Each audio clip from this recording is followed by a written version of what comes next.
X, Y আর Z, এই তিনটে মৌল, এদের পারমাণবিক সংখ্যা দেওয়া আছে 9, 10 আর 11।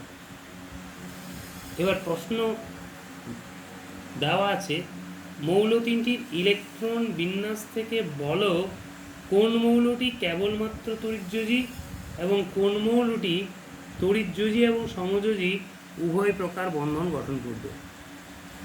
প্রথমে আমি এক কাজ করি, এদের ইলেকট্রনিক কনফিগারেশনগুলো দেখিয়ে দিই। কে, এল, এম, এন, এই কক্ষপথে ইলেকট্রন সংখ্যাগুলো দেখায়। যেমন এক্সের ক্ষেত্রে 2, 7, ওয়াইয়ের ক্ষেত্রে 2, 8, জেডের ক্ষেত্রে দেখো ইলেকট্রন বিন্যাস হবে 2, 8, 1। তাহলে আমরা যদি প্রথম প্রশ্নটার কথা বিবেচনা করি, প্রথম প্রশ্নে বলা হয়েছে যে কোন মৌলটি কেবলমাত্র তড়িৎযোজী এবং কোন মৌলটি তড়িৎযোজী এবং সমযোজী উভয় প্রকার বন্ধন গঠন করবে। আমরা এক্স মৌলের ক্ষেত্রে দেখতে পাচ্ছি সর্ববস্তু কক্ষে 7টা ইলেকট্রন আছে। তাহলে এক্স মৌলটা আয়নীয় এবং সমযোজী উভয় প্রকার বন্ধন গঠন করতে পারবে। তাহলে এটা উভয় প্রকার বন্ধন গঠন করবে, উভয় প্রকার বন্ধন গঠনে সক্ষম এক্স। এবার আমি যদি ওয়াই মৌলটার কথা ভাবি, ওয়াই মৌলটা দেখো 2, 8, তার মানে এটার আউটার মোস্ট অরবিট ওয়াই এর ফুললি ফিল্ড আপ। তাহলে ওয়াইটা হলো কি? ওয়াইটা হচ্ছে নিষ্ক্রিয় মৌল। তাহলে নিষ্ক্রিয় মৌল হলে পরে তাহলে এটা কিন্তু তড়িৎযোজী বা সমযোজী বন্ধন গঠন করবে না। আর জেড মৌলটা দেখো এর সর্ববস্তু কক্ষে একটি মাত্র ইলেকট্রন আছে। তাহলে যেহেতু সর্ববস্তু কক্ষে একটি মাত্র ইলেকট্রন আছে, সুতরাং এ একটা ইলেকট্রন বর্জন করতে পারবে, দিয়ে আয়নীয় বন্ধন গঠন করবে। জেড মৌলটি আয়নীয় বন্ধন গঠনে সক্ষম। এবার আমি এই যে এক্স, ওয়াই, জেড কী ধরনের বন্ধন গঠন করবে সেটা বললাম। দ্বিতীয় প্রশ্নটা দেওয়া আছে যে এক্স, ওয়াই এবং জেড মৌল তিনটির সমন্বয়ে গঠিত যৌগগুলির লুইস ডট ডায়াগ্রাম অঙ্কন করো। দেখো সেকেন্ড কোশ্চেনটার উত্তরে আসি। যখনই এক্স জেডের সঙ্গে যুক্ত হবে, এক্স জেডের সঙ্গে যখন যুক্ত হবে তখন দেখা যাচ্ছে যে জেডের বাইরের কক্ষে ইলেকট্রন আছে একটি। তাহলে জেডের ইলেকট্রনিক কনফিগারেশন আছে 2, 8, 1, তাহলে বাইরের কক্ষে একটি ইলেকট্রন আছে। এবার জেড যখন যুক্ত হচ্ছে এক্স এর সাথে, এক্স তার বাইরের কক্ষে কটি ইলেকট্রন আছে? দেখো এক্স এর বাইরের কক্ষে 7টি ইলেকট্রন আছে, কারণ ইলেকট্রনিক কনফিগারেশন 2, 7। তাহলে 1, 2, 3, 4, 5, 6, 7। এবার জেড তার বাইরের কক্ষের একটি ইলেকট্রন এক্সকে দিয়ে দেবে।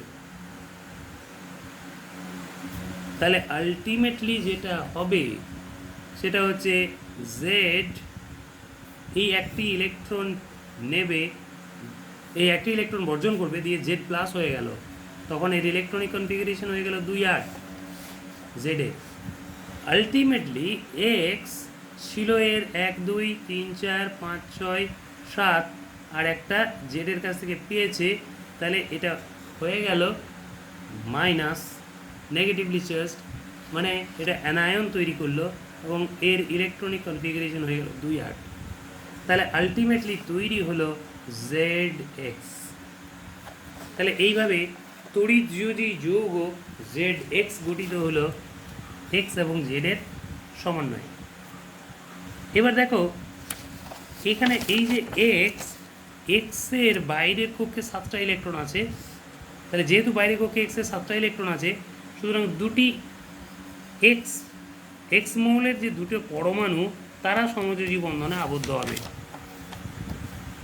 কিভাবে সমযোজী বন্ধনে আবদ্ধ হবে সেটা আমি দেখাচ্ছি। দেখো দেখো এখানে এক্স এর ইলেকট্রনিক কনফিগারেশন 2 7, তাহলে বাইরের কক্ষে 7টি ইলেকট্রন আছে, 1 2 3 4 5 6 7। আবার আরেকটি এক্স এর 1 2 3 4 5 6 7। এরা যখন যুক্ত হবে তখন এরা ইলেকট্রন জোড় সমানভাবে ব্যবহার করবে। 1 2 3 4 5 6 7। আবার এই এক্সের 1 2 3 4 5 6 7। অটোমেটিক্যালি এই যে ইলেকট্রন জোড়, এই ইলেকট্রন জোড় এই এক্স ব্যবহার করবে, দিয়ে অক্টেট ফিল আপ করবে। আবার এই ইলেকট্রন জোড় এই এক্স ব্যবহার করবে, দিয়ে অক্টেট ফিল আপ করবে।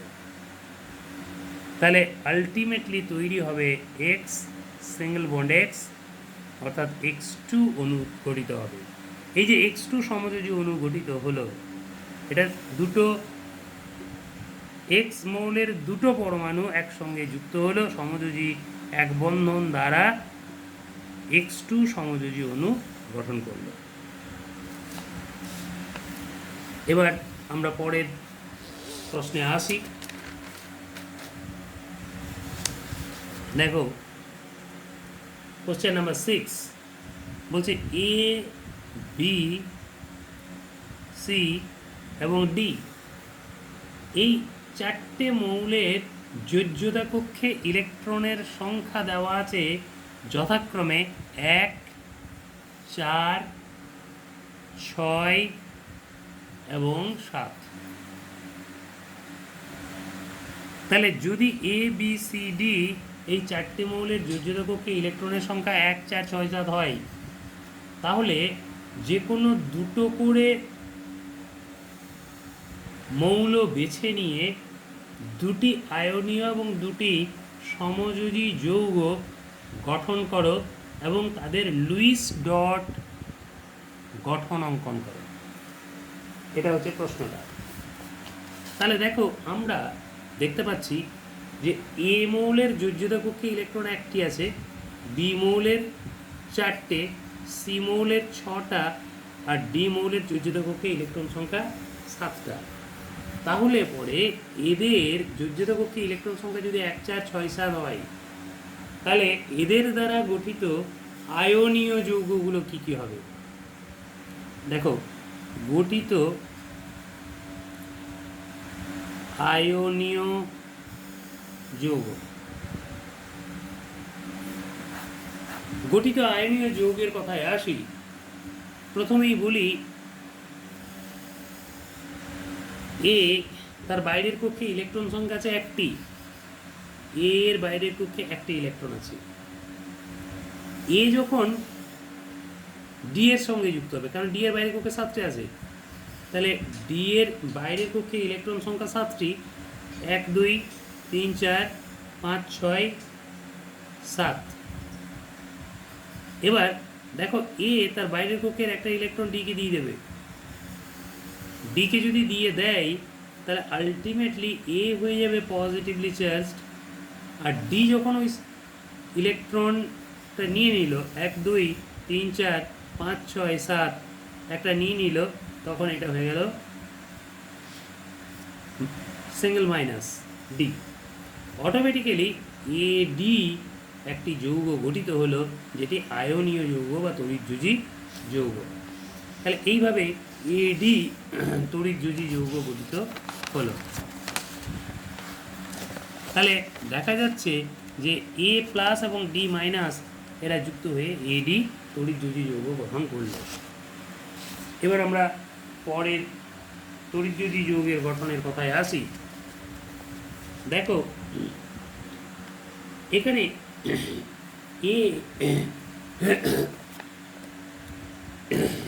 এ যে মৌলটা তার বাইরের কক্ষে ইলেকট্রন আছে 1টি, তাহলে এ মৌলের বাইরের কক্ষে একটা ইলেকট্রন আছে। এই এ মৌলটি যখন সি মৌলের সঙ্গে যুক্ত হবে, সি এর বাইরের কক্ষে আছে দেখো 6টি ইলেকট্রন, তাহলে 1 2 3 4 5 6। এবার একটা এ একটা সি আর আরেকটা এ এরও বাইরের কক্ষে একটা ইলেকট্রন আছে। এখন দেখো এরা যখন যুক্ত হবে তখন এই এ একটা ইলেকট্রন এখানে সি কে দিল, আর এই এ তার একটা ইলেকট্রন এখানে সি কে দিল। আলটিমেটলি যেটা হবে সেটা হচ্ছে এই এ একটা ইলেকট্রন দেওয়ার সুবাদে পজিটিভলি চার্জ হলো, সি এর বাইরের কক্ষে ছিল 1 2 3 4 5 6টা, আর এর কাছ থেকে একটা পেয়েছে আর আরেকটা এর কাছ থেকে একটা পেয়েছে। আলটিমেটলি এটা হয়ে গেল C2 মাইনাস, আর এই এ একটা ইলেকট্রন দিয়ে দিয়েছে, সুতরাং এটাও হয়ে গেল এ প্লাস।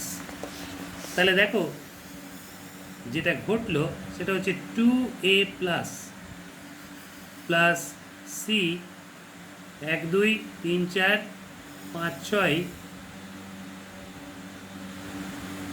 7 8, তাহলে এটা C2 মাইনাস দিয়ে তৈরি করলো দেখো এখানে A2C। তাহলে এই যে A2C এটা একটি তড়িৎযোজী যৌগ, কারণ এখানে complete transference of electron A2C যৌগটি গঠিত হলো, সুতরাং A2C হলো একটি তড়িৎযোজী যৌগ। এবার আমরা A B C D এর মধ্যে ইলেকট্রন জোড় গঠনের মাধ্যমে সমযোজী যৌগ কি কি গঠিত হতে পারে সেগুলো জানবো। দেখো গঠিত সমযোজী যৌগগুলি নিম্নরূপ। আমি কয়েকটা তোমাদের দেখাচ্ছি, পরে বাকিগুলো তোমরা নিজেরাই করতে পারবে।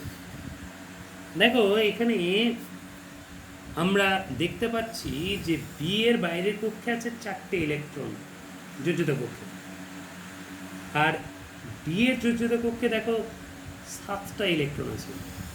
তাহলে বি এর সঙ্গে ডি যুক্ত হতে পারে, দিয়ে ইলেকট্রন জোড় গঠনের মাধ্যমে যৌগ গঠিত হতে পারে। লক্ষ্য করো বি তার বাইরের কক্ষের ইলেকট্রন সংখ্যা 4টে, 1 2 3 4, আর ডি তার বাইরের কক্ষের ইলেকট্রন সংখ্যা কত আছে দেখো 7টা। তাহলে ডি এর ইলেকট্রনগুলোকে দেখাচ্ছি আমি 1 2 3 4 5 6 7টা। আবার এখানে ডি এলো, এরও বাইরের কক্ষে 1 2 3 4 5 6 7টা। এখানে ডি এলো 1 2 3 4 5 6 7টা। আবার দেখো এখানে একটা ডি এলো 1 2 3 4 5 6 7টা। আলটিমেটলি দেখো এই ডি এর 1 2 3 4 5 6 7 8 এর অক্টেট ফিল আপ হলো। এই ডি এর 1 2 3 4 5 6 7 8 এর অক্টেট ফিল আপ হলো। এই ডি এরও 1 2 3 4 5 6 7 8 অক্টেট ফিল আপ হলো। এরও তাই 1 2 3 4 5 6 7 8 অক্টেট ফিল আপ হলো। এবার বি এ দেখো 1 2 3 4 5 6 7 8 এরও কিন্তু অক্টেট ফিল আপ হলো। প্রত্যেকেরই কিন্তু অক্টেট ফিল আপ হয়ে গেল, এবং আলটিমেটলি যেটা গঠিত হলো B single bond D single bond D single bond D single bond D দিয়ে তৈরি করলো যেটা, সেটা হচ্ছে BD4। তাহলে এইভাবে একটা সমযোজী যৌগ গঠিত হলো BD4। নেক্সট পরবর্তী সমযোজী যৌগের গঠনটায় আসি আমরা। দেখো এখানে বি এর বাইরের কক্ষে ইলেকট্রন সংখ্যা আছে যোজ্যতার কক্ষে কটি? 4টি। আর সি এর আছে 6টি। তাহলে দেখো এই যে সি, যার বাইরের কক্ষের ইলেকট্রন সংখ্যা 6টি, 1 2 3 4 5 6, এর সঙ্গে যুক্ত হচ্ছে বি। বি এর বাইরের কক্ষে ইলেকট্রন সংখ্যা আছে কটি? 4টি। তাহলে এখানে বি 1 2, দেখো বি যুক্ত হচ্ছে 1 2 3 4, বি এর বাইরের কক্ষে 1 2 3 4। এবার দেখো এর সঙ্গে যখন সি যুক্ত হচ্ছে, সি এর বাইরের কক্ষে ইলেকট্রন সংখ্যা আছে কটি? 6টি। তাহলে 6টি হলে 1 2 3 4 5 6। আলটিমেটলি লাভটা কি হলো দেখো, সি এর 1 2 3 4 5 6 7 8, সি এর কিন্তু অক্টেট ফিল আপ হলো। আবার এই সি এরও 1 2 3 4 5 6 7 8, এরও কিন্তু অক্টেট ফিল আপ হলো। আর বি এর 1 2 3 4 5 6 7 8, এরও কিন্তু অক্টেট ফিল আপ হলো।